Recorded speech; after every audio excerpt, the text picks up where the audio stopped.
우리가 기도도 해야 되고 공부도 해야 되고 하는데 그 서울에서도 부산에서도 어느 법우님이 그 질문을 해요. 이 예경조성도 읽고 공부하고 시장경 읽으면 어떠냐고 그래서 당연히 그렇게 하는 게 아주 좋다고 그랬어요. 요 예경지성을 읽으면 예경지성도 마찬가지고 시장경도 마찬가지고 우리의 신심과 구체적인 구원을 말씀해 주시는 거예요. 이 예경조성 제송은 불교로 보면 제일 기초에 해당하고 시작에 해당해요. 시장경은 밀교를 빼놓고는 현교에서는 마지막 과정이에요. 그래서 지옥이라도 내가 뛰어들어가서 모든 중생들을 다 구제하겠다 그런 마음을 수행하는 거예요. 그래서 불교는 두 가지 길이 있는데 하나는 일단 나부터 아라한이 돼서 모든 괴로움과 윤회에서 벗어나 봐야 되겠다. 이렇게 생각하는 방법이 있어요. 그러니까 그건 뭐 당연하기 지극히 당연한 거예요. 그래서 이제 티베트 불교에서 말하는 보리도 차제, 그러니까 단계별로 공부하는데 세 단계로 공부를 일단 한다. 그래가지고 가장 기초가 되는 하사도라고 하는 데 가면 일단은 괴로움에서부터 벗어나자. 괴롭다 그렇게 괴로움에서 벗어나자. 요거를 우리가 목표로 처음에 기도를 하는 거고 똑같은 거예요. 요 예경지성도 물론 석가세존께서 깨달은 것을 중심으로 하지만 내가 괴로움에서부터 벗어나 봐야 되겠다. 그거를 이제 부처님을 믿고 또 부처님이 어떤 분이신가를 알면서 계속 반복해가지고 그 괴로움에서부터 첫 번째 벗어나는 게 목표가 되는 거예요.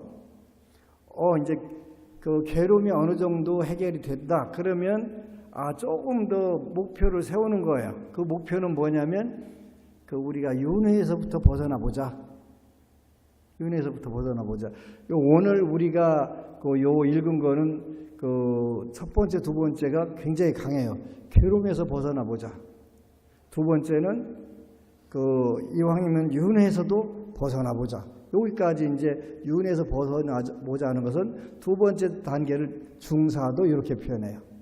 그래서 내가 가진 괴로움에서 벗어나자. 두 번째는 윤회는 다음 생에 어떻게 태어날지 모르니까 금생에 아무리 건강하고 행복을 누렸다 하더라도 다음 생도 그렇게 된다는 보장이 없잖아요. 그래서 이제 많은 분들은 자기가 다음 생도 좋은 여건에 태어날 거라고 착각을 해요. 그래서 이제 법구경 이야기에 보면은 아난다 재정관이라고 하는 분 이야기가 나와요. 그 당시 부처님 당시에 16개국이 있었는데 그 중에 가장 큰 나라에 오늘날 한국으로 말하면 기획재정부 장관을 한 아난다라고 하는, 아난다는 부처님 제자도 아난다가 있지. 그런데 요분은 이제 재정관, 기획재정부 장관 했어요. 돈이 무지막지하게 많아요.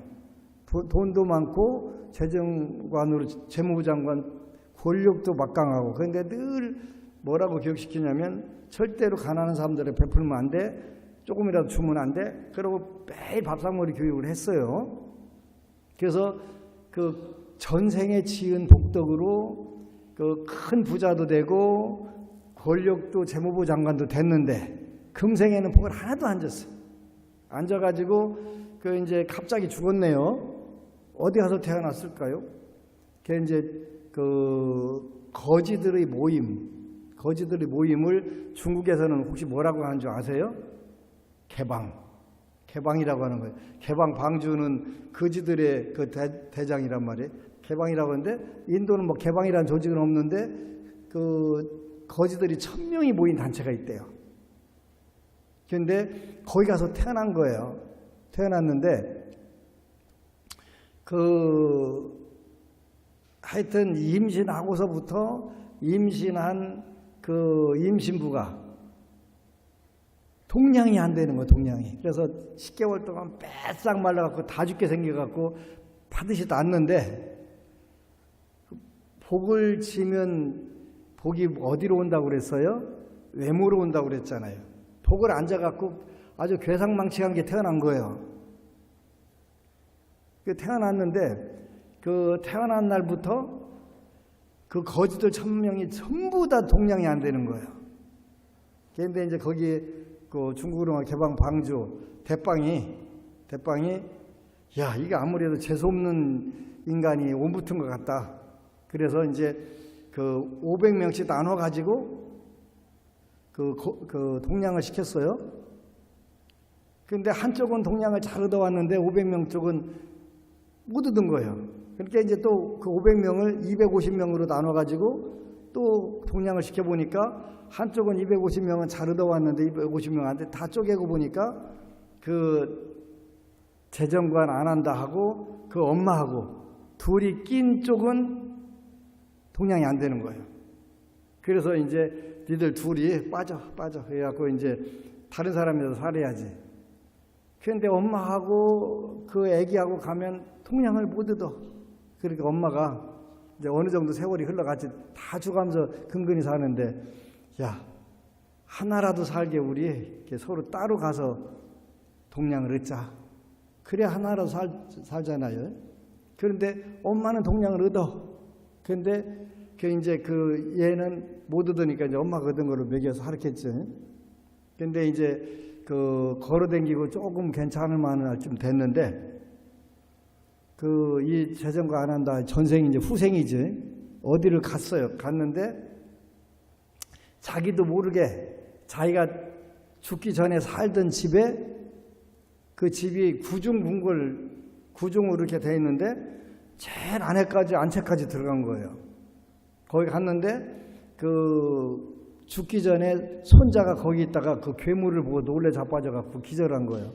그래가지고 머슴들한테 뒤지게 죽도록 바꿔서 구중 바깥에다 버린 거예요.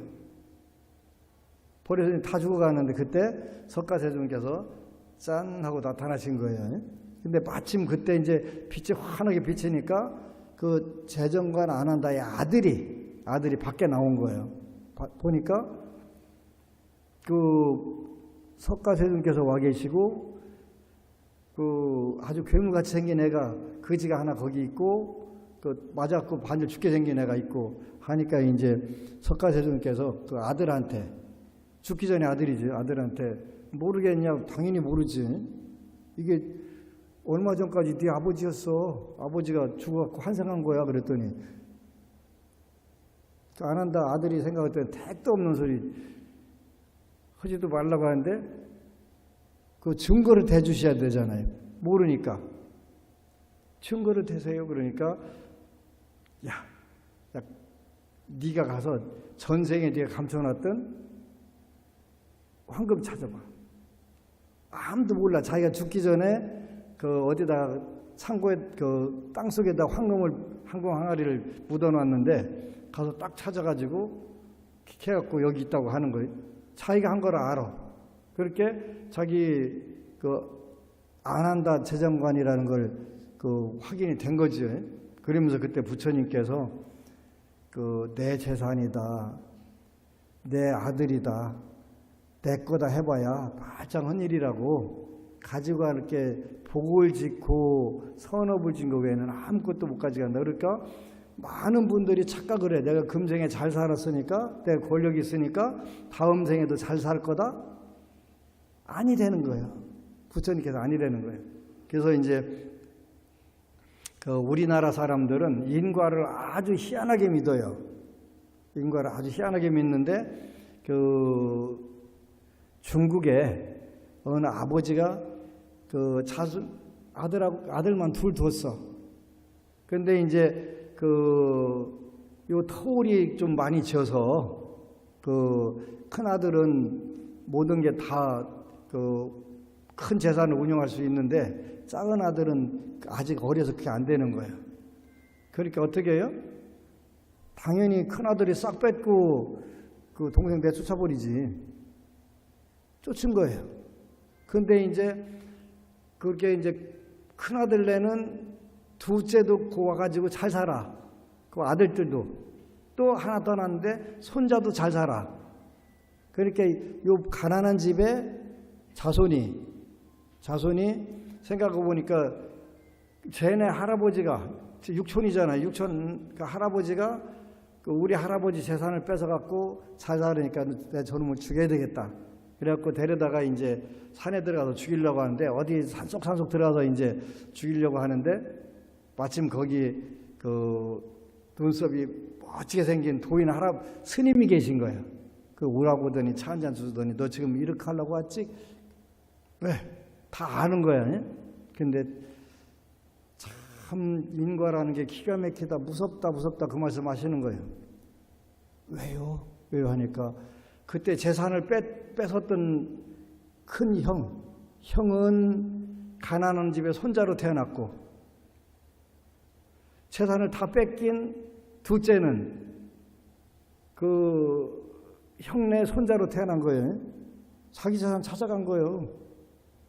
형은 업을 줬으니까 어디 가서 태어나야 돼? 가난하게 태어나야 되잖아요. 남의 거 뺏었으니까. 근데 우리나라 사람들 제일 착각하는 게 뭐냐면 독립운동을 한 나라를 구한 분들은 다음 생에 어디 가서 태어났을까요? 천상에 태어났거나 여러분들 그러잖아. 엄청나게 재수 있는 사람 보고 뭐라고 그래요? 전생에 나라를 구한 것 같다고. 전생에 나라를 구한 사람이 금생에 그 가난하게 태어나고 잘못 태어나겠어요? 안 태어나요. 그렇게. 그런 법은 인과법이 아니에요. 내가 나라를 기었으면 나라를 구한 복을 받아야 되는 거예요. 그래서 나라를 죽자사 구하는 거예요. 나라를 팔아먹었으면 어디 가서 태어나요? 그 업을 받아야 되잖아요. 나쁜 업을 받아야 되잖아요. 이 이치를 잘 우리 국민들이 이해를 해야 돼요. 나라를 구한 사람들은 반드시 전생에 나라를 구했나 봐 하는 것처럼 복을 받고 살고 선상락을 누리고 살아요. 전생에 나라 팔아먹은 사람들은 힘든 데 가서 살아야죠. 당연히 업을 받아야 되잖아요. 그렇게 사는 거예요. 단순하게만 따지면 우리 너네 할아버지가 내 재산 뺏어갖고 내가 가난하게 살아 했는데 알고 보니까 뺏었던 할아버지는 가난한 집 손자로 태어나서 가난하게 살고 뺏겼던 그 둘째 아들은 자기 재산 찾아가지고 가서 잘 사는 거예요. 이게 인과법이에요. 요새 양자역학에서는 인과를 뭐라고 하냐면 확률이라고 해요. 확률. 인과가 아니라 확률이더라. 그런데 부처님은 인과법이 확률로 온다고 하셨어요. 그래서 이숙과 그 등육과 그 증상과 요렇게 그걸 따지면 그게 확률로 되는 거예요. 부처님은 진짜 무서우신 분이에요. 어제 그 교원대학 교수하는 분이 와가지고 그런 얘기를 했더니 그 행복과 성공에 이르는 길을 내가 설명을 해줬어요. 이 책에 부처님께서 그 직업을 선택하는 방법을 말씀하셨다. 직업을. 몇 년 전에? 2600년 전에 어떤 직업을 택해야 되는데 그랬더니 전문 지식이나 전문 기술을 써먹는 직업을 택해라. 그래야 직업이 안정되고 거기서 돈을 잘 벌 수 있다. 그럼 돈을 잘 벌어가지고 그거를 그 좋은 멘토나 투자 상담해가지고 재산을 많이 늘릴 수 있다. 누렸다고 그래서 함부로 막 살면 안 된다. 윤리 도덕적으로 올바른 생활을 해야 된다. 여기 네 가지예요. 그래서 전문적인 직업은 두 가지가 있는데 전문적인 지식을 써먹거나 전문적인 기술을 써먹는 직업이다. 그렇게 되면 돈을 많이 벌을 수 있다. 오늘 한국 사회도 정확하게 적용되는 거예요. 그죠? 돈을 많이 벌어가지고 그걸 잘 지켜야 된다. 함부로 기쁘게 쓰면 안 되고 요거를 막대하게 불려야 된다. 불리려면 투자 전문가, 멘토 이런 좋은 선지식을 많이 만나야 된다. 그리고 그런 상황에서도 생활을 절제 있게 절도 있게 해야 된다. 이렇게 딱 요약을 해줬다 그랬더니 부처님께서 2600년에 그러셨습니까? 그렇다고 나와 있네. 그지? 성공과 행복에 이르는 길에 보면 나와 있잖아. 그렇죠? 다음 생 잘 살면 어떻게 해야 되죠? 그랬더니 신계시해라고 그랬어요. 믿음이 있어야 된다. 삼보를 믿어야 된다. 그래야 다음 생에도 잘 태어난다. 삼보 믿는 거 제일 중요한 책이 어떤 책이요? 요 책이요. 다음 생에 여러분들 자살 방법. 믿음이 있어야 되는 삼보를 믿어야 된다. 두 번째, 5개 십선업을 지켜야 된다. 계율. 세 번째는 남들에게 베풀어야 된다. 나눠야 된다. 그 다음에 그래서 지혜를 터득해야 된다. 그래서 믿음, 삼보를 믿는다. 신, 믿을 신자 신. 5개의 십선업을 지켜야 된다. 계율. 그 다음에 이웃들에게 나누고 베풀어야 된다. 보시, 시, 베풀시. 그래서 신계, 시, 맞아요. 지혜가 있어야 된다. 지혜라고 하는 것은 사성제, 괴로움의 진리, 괴로움이 발생하는 원인에 대한 진리, 그 다음에 괴로움이 소멸된 열반의 세계, 해탈의 세계, 그 진리, 그 세계로 나가는 방법, 요 네 가지 사성제를 터득하는 게 지혜다. 이렇게 해서 신계시혜까지 딱 얘기를 하는 거예요. 불교라고 하는 건 이런 종교예요. 그래서 여러분들이 전문적인 지식, 전문적인 지혜, 그 지식과 기술, 이것부터 하나하나 해도 양자역학 시대에도 불교는 틀릴 수가 없어요. 인과를 확률이라고 한다는데 정확히 부처님 말씀을 인과법을 해석하면 확률이 돼요. 확률이. 이야, 진짜 대단하시다. 뭐 어떻게 표현할 수가 없어요. 그래서 그 예경지송도 읽어가면서 지장경을 읽으면 어떨까 해서 가장 좋은 조합이에요. 가장 좋아. 여러분들이 지장경만 읽어도 신심이 생기는데 요 예경지송 읽으면 신심이 더 생기잖아요. 그지? 부처님이 어떤 분인가를 알아야 되잖아요. 그것 때문에 읽히는 거예요. 많은 분들이 도반스님의 신의 한 수였다 이렇게 얘기를 하는 거예요. 예경지송이. 지장경도 마찬가지지만. 그래서 여러분들과 함께 일요일 날은 예경지송 하나씩 읽고 그러면서 부산의 어느 법우님은 그 하루에 한 품씩에서 열흘에 한 권씩 읽는데요. 너무 좋다고. 뭐 수행품, 명상품 이런 데는 어려워요. 근데 어려워도 읽다 보면은 서로 연결이 되고 좋은 부분들이 생기니까. 그래서 제가 행복했어요. 여러분들도 그 금생에 부처님 법 최대한 많이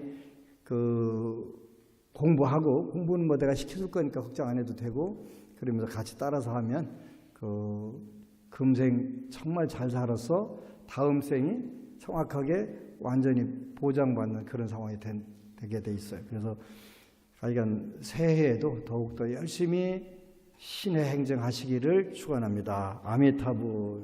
그리고 여러분 사랑합니다.